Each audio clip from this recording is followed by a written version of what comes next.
दोस्तों, आज हम आपके लिए लेकर आए हैं एक ऐसी जापानी थ्रिलर कहानी जो धीरे धीरे आपके दिमाग में जहर की तरह उतर जाएगी और अंत तक पहुंचते पहुंचते आपकी सोच को झकझोर कर रख देगी।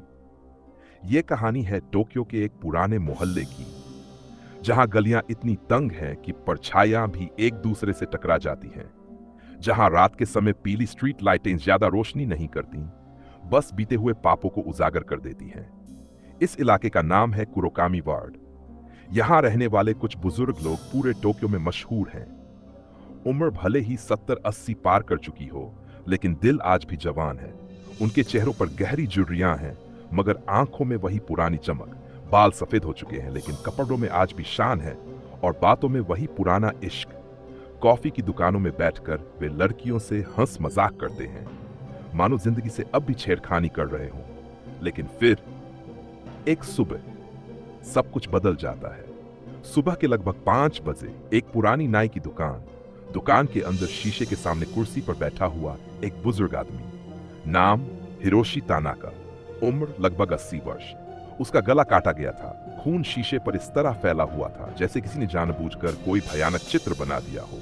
सबसे डरावनी बात यह थी कि उसके चेहरे पर डर नहीं था, बल्कि पहचान थी, मानो वह जानता हो कि यह अंत एक दिन जरूर आएगा।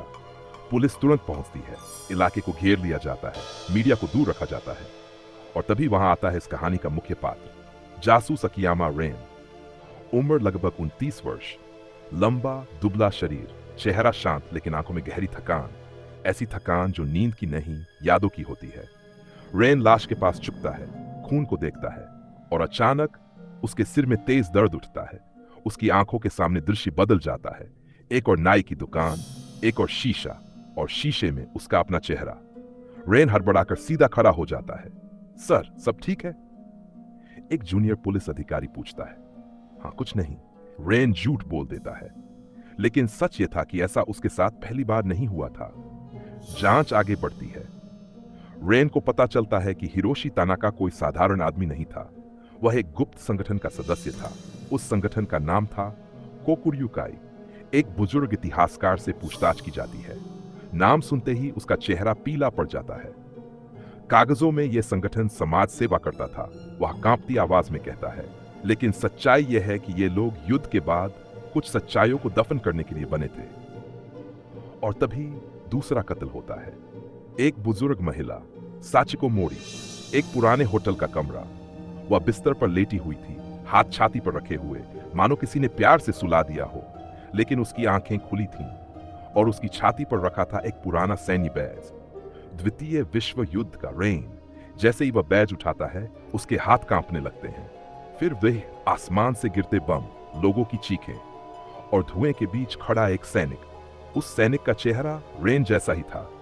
रेन बाथरूम में जाकर उल्टी कर देता है। अब मीडिया में सनसनी फैल जाती है। टोक्यो के रंगीन मिजाज बुजुर्ग बन रहे हैं सीरियल किलर का शिकार। इसी बीच पुलिस को एक गुमनाम चिट्ठी मिलती है। उस पर सिर्फ एक पंक्ति लिखी होती है, जो तुमने छुपाया था उसे भुलाया नहीं गया। रेन समझ जाता है यह कत्ल संयोग नहीं है, यह बदला है। रेन उन सभी बुजुर्गों की सूची बनाता है जो कोकुर्युकाई से जुड़े थे, सब सम्मानित, सब हंसमुख, और सबके अतीत में खून से लिखा एक अध्याय। फिर उसकी नजर एक नाम पर ठहर जाती है, काजुओ अकियामा, रेन का अपना उपनाम। उसका शरीर ठंडा पड़ जाता है। रिकॉर्ड बताते हैं कि काजुओ अकियामा 1940 के दशक में एक गुप्त सैन्य इकाई का हिस्सा था और युद्ध के बाद अचानक गायब हो गया। रेन अपनी मां से पूछता है, मेरे पिता का नाम क्या था? मां चुप हो जाती है। काफी देर बाद कहती है, कुछ सवाल ऐसे होते हैं जो न पूछे जाएं तो बेहतर होता है। उसी रात रेन को एक सपना था, एक अंधेरा बंकर, दीवारों पर खून, सामने घुटनों पर बैठे कुछ जवान लोग, और उनके सामने खड़ा एक आदमी, बंदूक ताने हुए। उस आदमी का चेहरा रेन जैसा। गोली चलती है। रेन चीखते हुए उठ जाता है और उसी पल उसका फोन बजता है। जासूस रेन, तीसरा कत्ल हो गया है, और इस बार आवाज रुकती है। हत्यारे ने एक डीएनए रिपोर्ट छोड़ी है। रेन की सांसें थम जाती हैं, क्योंकि वह डीएनए उसी से मेल खाता है। अगर आपको यह कहानी पसंद आ रही है तो वीडियो को लाइक करें, चैनल को सब्सक्राइब करें और कमेंट में बताइए आपके हिसाब से असली हत्यारा कौन हो सकता है। रात गहरी हो चुकी थी। टोक्यो की सड़कों पर बारिश की हल्की फुहार पड़ रही थी। नियन लाइटें गीली सड़कों पर टूटे हुए सपनों की तरह चमक रही थीं। जासूस अकियामा रेन अपनी कार में बैठा था, लेकिन इंजन बंद था। उसके हाथ में वह फाइल थी जिस पर साफ लिखा था मैच 100%। रेन की उंगलियां कांप रही थीं। यह संभव नहीं था। वह खुद को जानता था, या शायद वह यही समझता था। तीसरे कत्ल की जगह एक पुरानी नृत्यशाला थी। कभी यहां जवान सिपाही जश्न मनाया करते थे। अब बस धूल, अंधेरा और सरांद। मृतक का नाम था उम्र 75 वर्ष। शरीर जमीन पर फैला हुआ, सीने में चाकू ठीक दिल के ऊपर। लेकिन चाकू साधारण नहीं था। वह जापानी सेना का पुराना खंजर था, जिसका इस्तेमाल 1940 के दशक में किया जाता था। रेन झुकता है, खंजर को देखता, और फिर उसके कानों में फुसफुसाहट गूंजती है। हमें आदेश मिला था। रेन झटके से पीछे हटता है। किसका आदेश? वह बुदबुदाता है। जांच जैसे जैसे आगे बढ़ती है, एक भयानक सच सामने आने लगता है। कोकुर्युकाई कोई साधारण संगठन नहीं था। युद्ध के बाद जब जापान हार चुका था, कुछ लोग ऐसे थे जो अपने अपराधों को इतिहास में दर्ज नहीं होने देना चाहते थे। नागरिकों की हत्याएं, कैदियों पर योग, गुप्त नरसंहार। कोकुर्युकाई उन्हीं लोगों की डाल था, और अब कोई एक एक करके उन्हें मिटा रहा था। रेन को एक नाम बार बार दिखाई देता है, मिजुकी तानाका, हिरोशी तानाका की पोती, उम्र 25 वर्ष, इतिहास की छात्रा। रेन उससे मिलने जाता है। एक छोटा सा अपार्टमेंट, दीवारों पर पुरानी तस्वीरें, black and white photo. Mizuki की आंखें लाल थीं, शायद रोने से या शायद नफरत से। आपको मेरे दादा के बारे में क्या जानना है? वह ठंडी आवाज में पूछती है। रेन तस्वीरों को देखता है। एक तस्वीर में हिरोशी तानाका सैनिक वर्दी में है। उसके पैरों के पास घुटनों पर बैठे कुछ लोग। रेन का सिर घूमने लगता है। क्या उन्होंने कभी आपको युद्ध के बारे में बताया? रेन पूछता है। मिजुकी हल्की सी मुस्कान के साथ कहती है, उन्होंने कहा था कि कुछ पाप ऐसे होते हैं जो उम्र बढ़ने से धुलते नहीं। रेन की नजर उसकी अलमारी पर जाती है। अंदर रखा हुआ वही सैनिक खंजर। मिजुकी उसकी नजर पकड़ लेती है। आपको लगता है मैं हत्यारी हूं? वह पूछती है। रेन जवाब नहीं देता। लेकिन उसी रात एक और हत्या हो जाती है। इस बार हत्यारा कोई और था, एक बूढ़े आदमी का बेटा, जिसने अपने पिता को जहर देकर मारा। अपने बयान में वह बस इतना कहता है, उन्होंने मेरी मां को युद्ध के दौरान मार डाला था और फिर घर आकर हीरो बन गए। रेन समझ जाता है, यह सिर्फ एक कातिल नहीं है, यह एक श्रृंखला है। एक पीढ़ी जो पिछली पीढ़ी से हिसाब ले रही है। लेकिन फिर भी डीएनए रिपोर्ट। रेन उस वैज्ञानिक से मिलता है जिसने रिपोर्ट तैयार की थी। एक बूढ़ा वैज्ञानिक, नाम डोनो शिराइशी। डो शिराइशी रेन को एक फाइल देता है। यह प्रोजेक्ट था रीबर्थ। रेन युद्ध के आखिरी दिनों में डो शिराइशी कहता है, कुछ सैनिकों पर प्रयोग किए गए। उनकी यादें, उनका डीएनए भविष्य के लिए सुरक्षित किया गया। रेन की आवाज कांपती है। किसके आदेश पर? डो शिराइशी धीरे से कहता है, काजुआ कियामा। रेन को सब समझ आने लगता है। वह सिर्फ जासूस नहीं है, वह एक प्रयोग है या फिर पुनर्जन्म। उसी रात रेन आईने के सामने खड़ा होता है, अपने चेहरे को देखता है और पहली बार कहता है, मैं कौन हूं। उसी पल उसके दिमाग में एक पूरी याद लौट आती है। बंकर, बंदूक, आदेश और एक आवाज, अगर कभी सच सामने आए तो हमें ही मिटा देना। रेन जमीन पर बैठ जाता है। उसकी धड़कनें तेज हैं, क्योंकि अब उसे समझ आ गया था, हत्यारे सिर्फ बदला नहीं ले रहे, वे उसे जगा रहे हैं। उस रात बारिश नहीं हुई, लेकिन टोक्यो की हवा में एक अजीब सी घुटन थी, जैसे शहर खुद सांस रोककर बैठा हो। जासूस अकियामा रेन अपने अपार्टमेंट की खिड़की के पास खड़ा था। नीचे सड़क पर लोग चल रहे थे, हंसते हुए, बातें करते हुए, बिल्कुल बेखबर। उसे अचानक एहसास हुआ, अगर उसे सब याद आ गया तो शायद वह भी उन्हीं बुजुर्गों में से एक था। फर्क सिर्फ इतना था कि उसका शरीर जवान था। रेन के हाथ में डो शिराइशी की दी हुई फाइल थी, पीले पड़े कागज, पुरानी तस्वीरें और एक शब्द बार बार लिखा हुआ, रीबर्थ प्रोजेक्ट। फाइल के मुताबिक 1945 में युद्ध के आखिरी दिनों में जापानी सेना ने एक गुप्त प्रयोग शुरू किया था। चुनिंदा सैनिकों की यादें, व्यक्तित्व और निर्णय लेने की क्षमता डीएनए स्तर पर सुरक्षित की जा रही थी, ताकि अगर कभी भविष्य में सच बोलने का खतरा पैदा हो तो वही लोग नए शरीरों में लौट सके। रेन की उंगलियां सिहर उठी। मतलब वह सिर्फ किसी का बेटा नहीं था, वह किसी का दोहराव था। उसी समय उसके फोन पर संदेश आता है, एक लोकेशन, और सिर्फ 2 शब्द, सच यहां है। लोकेशन थी कुरोकामी वार्ड के बाहर एक छोड़ी हुई रिसर्च लैब। रेन वहां पहुंचता है। इमारत बाहर से खंडहर लगती है, लेकिन अंदर बिजली चालू है। दीवारों पर शीशे के कमरे, अंदर टूटे उपकरण और फर्श पर सूखा खून। उसी लैब में उसे मिलती है मिजुकी तानाका। वह अकेली नहीं थी, उसके साथ थे 3 और नौजवान, सबके चेहरे पर एक जैसी नफरत। आप देर से आए जासूस, मिजुकी कहती है। रेन बंदूक नीचे रख देता है। तुम लोग कौन हो? एक लड़का आगे बढ़ता है। जिनके माता पिता की कब्रों पर इन लोगों ने कभी माफी नहीं मांगी, मिजुकी बोलती है। कोकुर्युकाई ने युद्ध के बाद सबूत मिटाए, नाम बदले, जिंदगियां जी, और हमें सिर्फ कहानियां मिली। रेन समझ जाता है, ये सारे लोग उन पीड़ितों की अगली पीढ़ी हैं। तो तुम कातिल हो? रेन पूछता है। मिजुकी की आंखें भर आती हैं। नहीं, वह कहती है, हम जज नहीं बने, हमने बस सच को आगे बढ़ाया। मतलब? तभी लैब की स्क्रीन चालू होती है। एक बूढ़ा आदमी दिखाई देता है, काजुओ अकियामा। रेन का सांस लेना रुक जाता है। अगर तुम ये देख रहे हो, वीडियो में आवाज आती है, तो इसका मतलब रीबर्थ सफल हो चुका है। रेन, या जो भी तुम अब हो, मैं जानता हूं तुम मुझे मारना चाहोगे, लेकिन याद रखना, यह सब देश के लिए किया गया था। रेन चीख उठता है।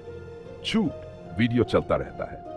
अगर हम सच बोल देते, काजुओ कहता है, तो जापान कभी खड़ा नहीं हो पाता। इसलिए हमने अपने ही भविष्य को हथियार बनाया। रेन की आंखों से आंसू बहने लगते हैं। उसे सब याद आने लगता है, वह बंकर, वह आदेश, वह गोली, और अब उसका नया जन्म। मिजुकी धीरे से कहती है, हमने तुम्हें इसलिए नहीं मारा क्योंकि तुम्हें तय करना था, क्या यह चक्र यहीं रुकेगा या तुम भी उन्हीं जैसे बन जाओगे। तभी बाहर सायरन की आवाज आती है। पुलिस। किसी ने सूचना दे दी थी। मिजुकी रेन की ओर देखती है। अब फैसला तुम्हारा है। रेन के सामने 2 रास्ते हैं, सच को उजागर करना और पूरे देश की नींव हिला देना, या इस रहस्य को हमेशा के लिए दफन कर देना। रेन बंदूक उठाता है, लेकिन निशाना किसी इंसान पर नहीं, लैब के सर्वर पर। गोलियां चलती हैं, आग लग जाती है, फाइलें जलने लगती हैं। मिजुकी चीखती है, तुम क्या कर रहे हो?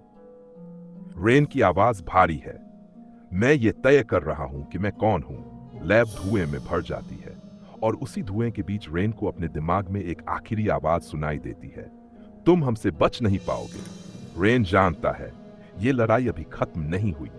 अगर आपको लग रहा है कि कहानी अब और खतरनाक मोड़ ले रही है, तो लाइक जरूर करें, चैनल को सब्सक्राइब करें और कमेंट में बताइए, क्या रेन ने सही फैसला लिया? लैब जल चुकी थी। सुबह की पहली रोशनी धुएं में लिपटी हुई थी। फायर ब्रिगेड की गाड़ियां जा चुकी थी। पुलिस ने इसे एक पुरानी इमारत में दुर्घटना घोषित कर दिया।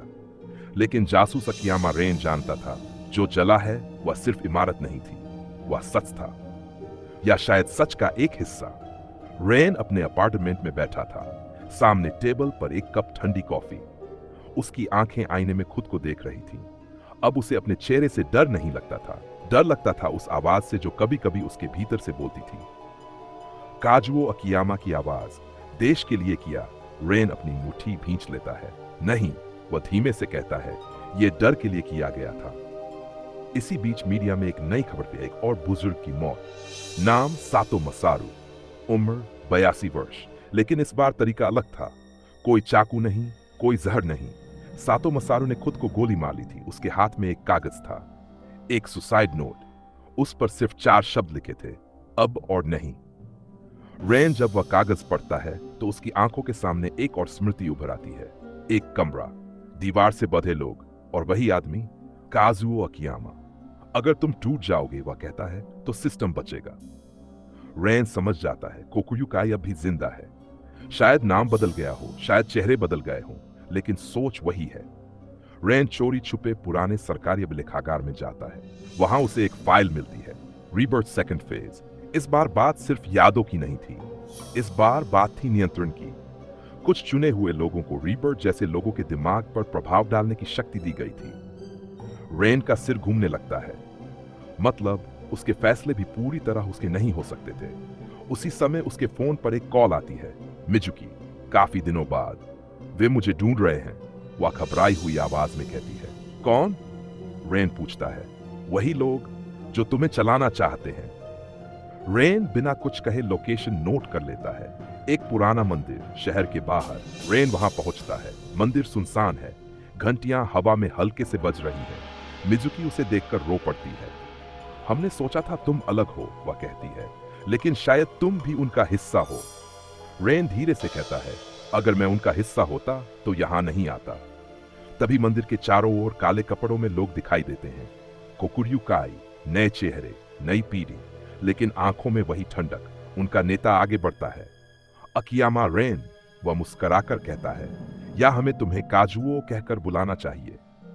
रेन बंदूक निकालता है, लेकिन उसकी उंगली कांप रही है। नेता हंसता है। तुम लड़ नहीं सकते, वह कहता है, क्योंकि तुम्हें बनाया ही इसलिए गया था कि तुम अंत में हमारा साथ दो। रेन की आंखों में आंसू आ जाते हैं। वह मिजुकी की ओर देखता है और फिर अपने सीने पर बंदूक रख लेता है। अगर मैं मर गया, रेन कहता है, तो यह चक्र यहीं खत्म हो जाएगा। मिजुकी चीखती है, नहीं। लेकिन उसी पल रेन को एक आखिरी सच्चाई समझ आती है। रीबर्थ सिर्फ शरीर नहीं था, रीबर्थ था यादों को स्वीकार करना, लेकिन उन्हें दोहराना नहीं। रेन बंदूक घुमाता है और गोली चलती है, लेकिन खुद पर नहीं। नेता जमीन पर गिरता है। मंदिर में अफरा तफरी मच जाती है। रेन मिजुकी का हाथ पकड़ता है। भागो! गोलीबारी, चीखें और मंदिर की घंटियां। जब सब शांत होता है तो कोकुर्यू काई का वह गुट खत्म हो चुका होता है। लेकिन रेन जानता है यह अंत नहीं है, क्योंकि असली लड़ाई अब उसके भीतर थी। सुबह हो चुकी थी। टोक्यो की सड़कों पर लोग फिर से चलने लगे थे। दुकानें खुल रही थी। कॉफी की खुशबू हवा में खुल रही थी, मानो कुछ हुआ ही न हो। लेकिन जासूस अकियामा रेन जानता था, कुछ चीजें ऐसी होती हैं जो दुनिया को दिखाई नहीं देती, पर इंसान को अंदर से बदल देती हैं। मंदिर की घटना के बाद कोकुर्यू काई का वह गुट तो टूट चुका था, लेकिन उसका असर अब भी जिंदा था। रेन पुलिस मुख्यालय में बैठा था। उसके सामने अंतिम रिपोर्ट रखी थी। 4 बुजुर्ग, 4 मौतें, हर एक के पीछे द्वितीय विश्व युद्ध की एक दबी हुई सच्चाई। ऊपर से मामला बंद कर दिया गया था। सरकार नहीं चाहती थी कि पुराने घाव फिर से खुले। रेन कलम उठाता है। उसका हाथ रुक जाता है। अगर वह सच लिख देता है तो देश हिल सकता है। अगर नहीं लिखता तो वह खुद वही बन जाएगा जिससे वह नफरत करता है। उसी समय मिजुकी तानाका कमरे में प्रवेश करती है। उसकी आंखों में अब नफरत नहीं थी, सिर्फ थकान थी। तो वह पूछती है, क्या फैसला लिया? रेन उसे देखता है। मैं सब कुछ मिटा नहीं सकता, वह कहता है, लेकिन मैं झूठ भी नहीं लिखूंगा। वह रिपोर्ट में एक पंक्ति जोड़ता है, कुछ सच्चाइयां जानबूझकर दबाई गई थीं और उनकी कीमत अगली पीढ़ियों ने चुकाई। बस इतना ही। रेन जानता था इतिहास शायद पूरा सच कभी न माने, लेकिन यह पंक्ति किसी न किसी को सवाल पूछने पर मजबूर करेगी। कुछ दिन बाद रेन अपने पैतृक घर जाता है। एक पुराना लकड़ी का मकान, अलमारी के नीचे एक बंद तहखाना। वहीं उसे मिलता है काजुओ अकियामा का आखिरी पत्र। अगर तुम ये पढ़ रहे हो, पत्र में लिखा था, तो तुम मैं नहीं हो। तुम वह हो जो मैं कभी नहीं बन पाया।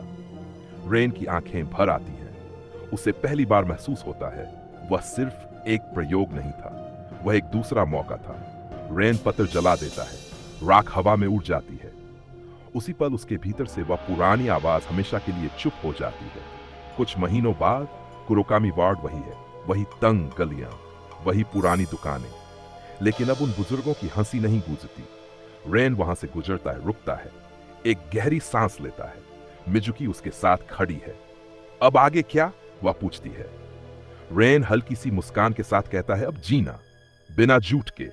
कैमरा धीरे धीरे ऊपर उठता है। टोक्यो की रोशनी, भीड़, जिंदगी, और पीछे से रेन की भारी शांत आवाज, कुछ युद्ध कभी खत्म नहीं होते, वे बस पीढ़ियां बदल लेते हैं। और असली जीत तब होती है जब कोई उन्हें आगे बढ़ाने से इनकार कर दे। यही थी हमारी कहानी। उम्मीद है आपको मजा आया होगा। अगर कहानी ने आपको सोचने पर मजबूर किया तो वीडियो को लाइक कीजिए, चैनल को सब्सक्राइब कीजिए और कमेंट में जरूर बताइए कि आपको सबसे ज्यादा चौंकाने वाला मोड़ कौन सा लगा। अगली कहानी के लिए बेल आइकन दबाना मत भूलिए, क्योंकि अगली बार डर एक नई शक्ल में लौटेगा।